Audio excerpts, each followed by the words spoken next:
It has been 1 year almost to the day since I released my first ever YouTube video, and it's been one heck of a year. In this video, I'm going to revisit some of the projects from the past year, what I'm still using, what I do differently, and a bit of what's coming in the next year, as well as some sort of general updates on the channel. But before we dive into all that, I'd like to take a moment to thank all of you for watching this channel and for your support.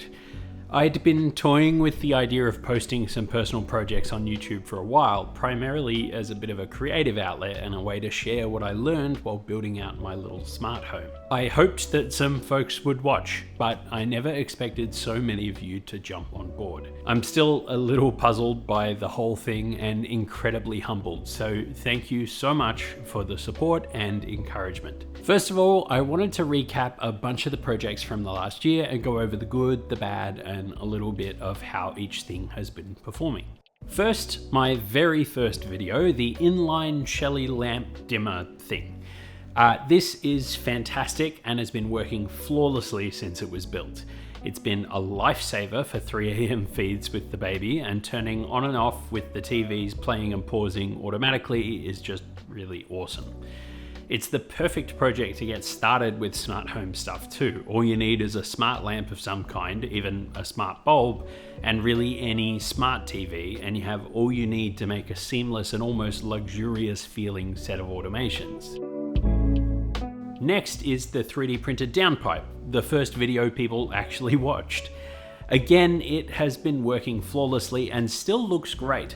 No leaking, no clogs, perfect. In fact, just this week we had some pretty dramatic storms roll through, and I grabbed this clip to prove it to you. Bragi, my media server, just up there behind me, is working great. I've added some more storage to it, but other than that, I haven't really had to touch it. I'm working on a second server to play with some local LLM integrations into Home Assistant and help with some automation stuff, so get subscribed if you don't want to miss that one. I need to get rid of all my Google Home devices and add some voice control to the house. The Kmart lamps are still working great. They're pretty much always plugged in, but the battery does come in handy in a power outage, which we have experienced quite a few of in this house. More on that a bit later.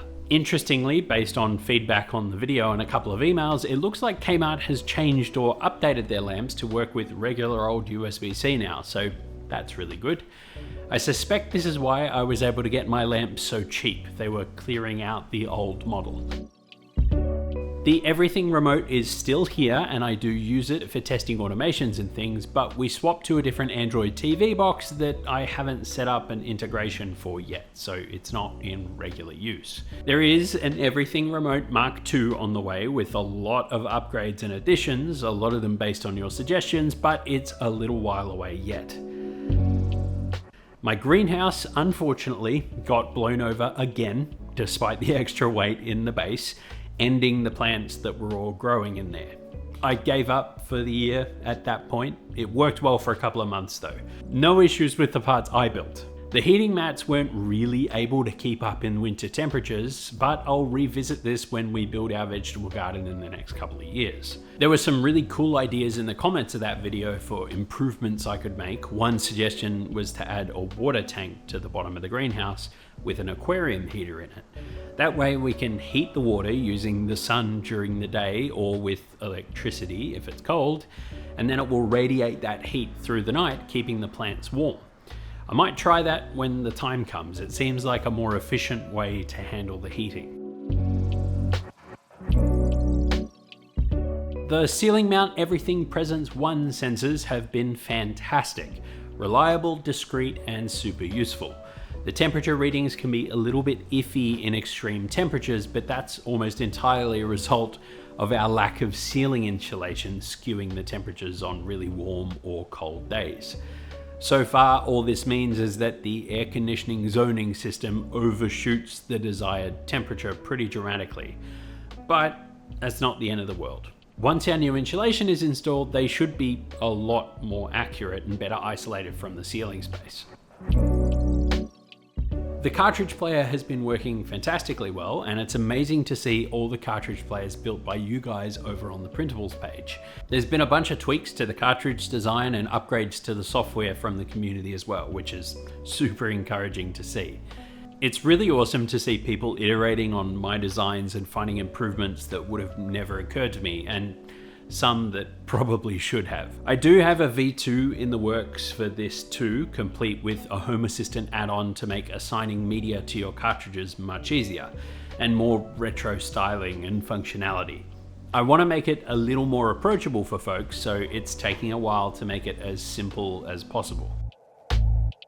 The air conditioner zoning system has been working great. You can see here how well it does keeping individual rooms at the set point, even if the sensors are not particularly accurate right now. This has been particularly helpful with our daughter. She seems to sleep best with the room a couple of degrees warmer than we like the rest of the house, so we're able to meet that need with just a few button presses. It'll be interesting to see how it goes through a full winter season. The robot airlock has had some issues.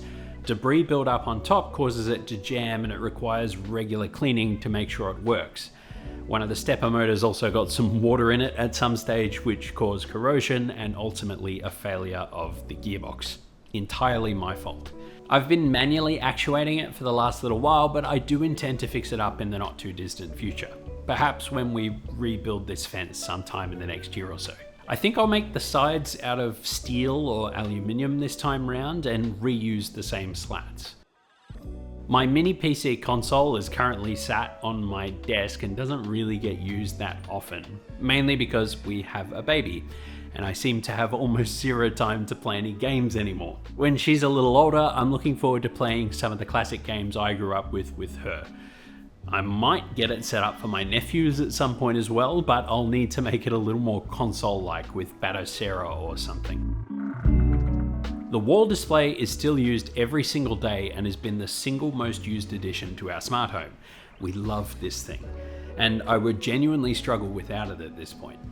Not much more to say about that one. I was going to do a desktop version of the same thing, but around the same time I was experimenting with the design, people figured out how to jailbreak the Amazon Echo Show devices, so now that seems like a much better and cheaper solution to the same problem.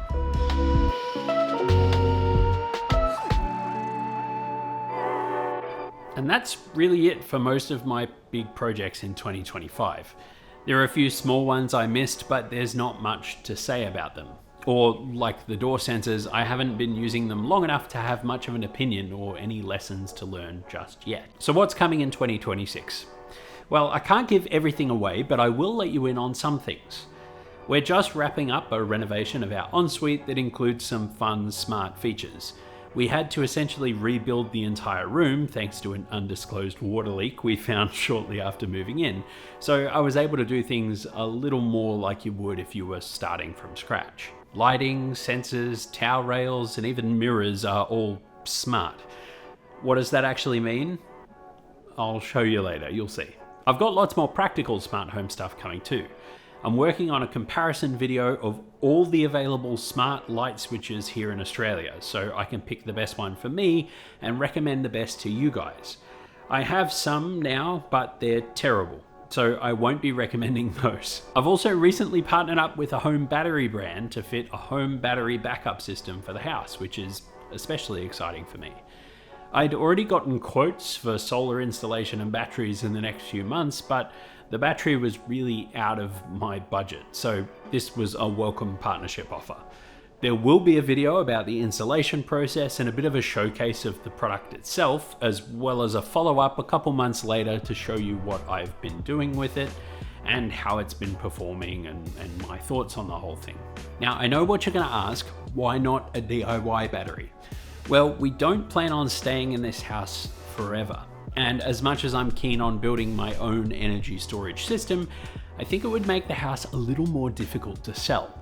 More so than it already will be with all of our existing additions. One of the reasons I'm working with this particular company is that their battery system can be entirely locally controlled via Home Assistant.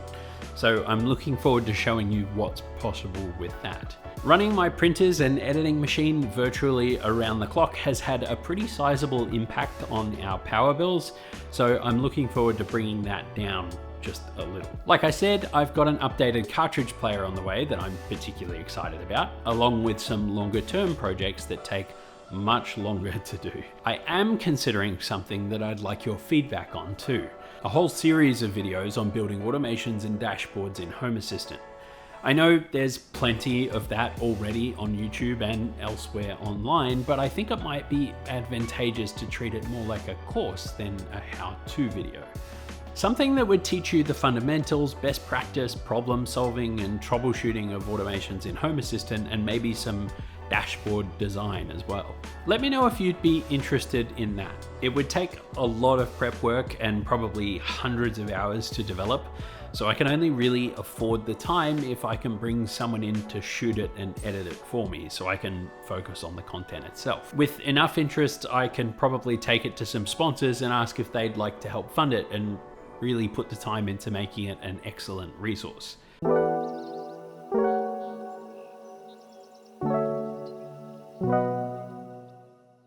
Speaking of sponsors, I want to talk a little about how that's changing in 2026. Early on in the channel's growth, I joined an agency to help manage brand partnerships. They handled negotiations, communication, contracts, payments, the whole lot, in exchange for a percentage of each deal. At the time, that made a lot of sense. I was new to YouTube, the sponsorship emails were constant, and it felt like a safe, professional way to manage it all. But over time, I realized the arrangement wasn't working the way I'd hoped. I felt way too far removed from the process.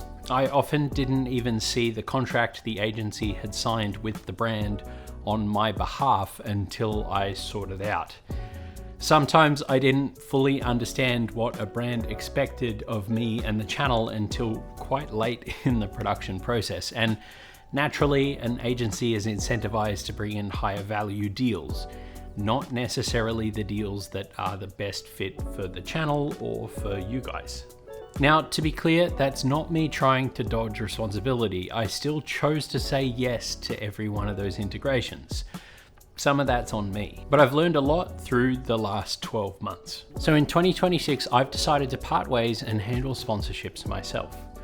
That means I'll be speaking directly with brand representatives, negotiating directly, and hopefully choosing partnerships that feel more natural and aligned with what you guys actually watch this channel for. Now, in a perfect world, I wouldn't need sponsors at all, but all the projects I've done on this channel and plan to do cost real money. Materials, tools, prototype, shipping, time, it adds up really quickly. And YouTube ad revenue alone is not predictable enough to sustainably fund everything long term. I'm also just not interested in trying to make any proper money off of our kits or project parts. I'd rather keep them accessible and affordable to anyone. So after a whole lot of you reached out to me via email over the last year asking if you could support the channel more directly, I've decided to start a Patreon. And I want to be really clear about what that means, what it is, what it isn't. There won't be exclusive builds locked behind a paywall. There won't be paywalled 3D models. Everything I share publicly will remain public. Patreon isn't about more videos or exclusive videos.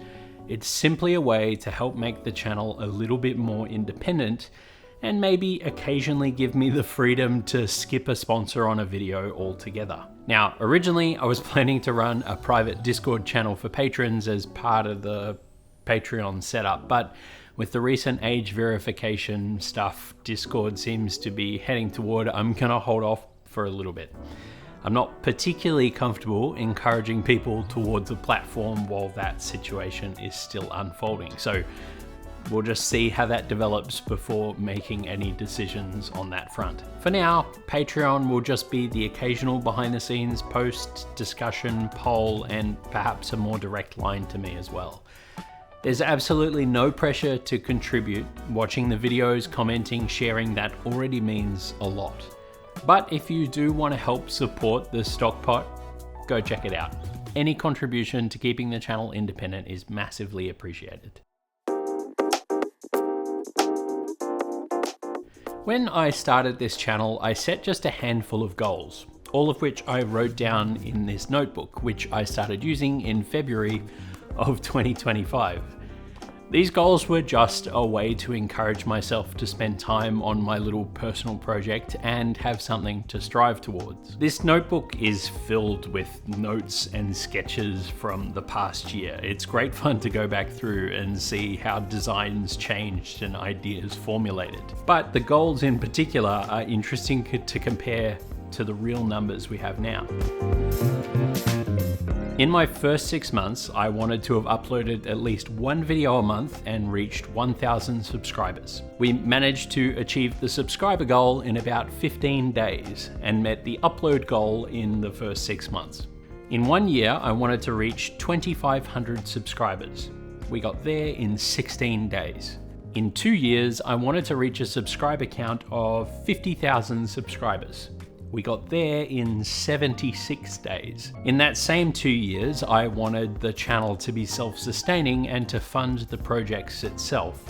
Things I knew I couldn't afford to do out of pocket. And I'm glad to say that less than 12 months later, for the most part, the channel is paying for its own projects. And in 3 years, my goal was to reach 100,000 subscribers and potentially be full-time on YouTube. Well, on the 11th of December, 2025, the Stockpot reached 100,000 subscribers, achieving my 3-year subscriber goal in a little less than 10 months. Like I mentioned earlier, I'm still coming to terms with how quickly this has all grown, and I'm incredibly grateful to all of you for your encouragement, feedback, advice, and suggestions. The idea that the little videos I've made have been watched nearly 4.5 million times is truly wild and genuinely difficult to comprehend. It's been incredibly fulfilling to see my creations and designs out in the world and to hear from folks who have had their first soldering or programming experience as a result of my projects.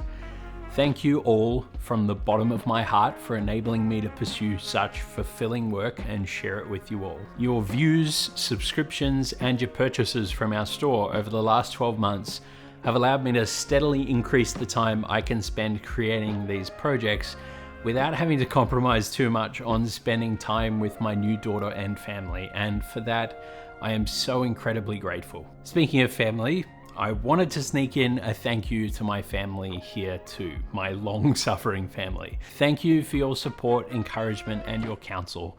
And Britt, thanks for putting up with me. I'm excited to keep sharing with you and to keep learning and improving the content I put out. That 3-year goal to go full-time on YouTube is still over there on the horizon and getting slowly closer to reality. If you're interested in supporting the channel, consider joining the Patreon at the link below. Otherwise, please let me know in the comments what projects you enjoyed in 2025 and perhaps what you want to see this year. Thank you so very much for watching. I'll catch you next time.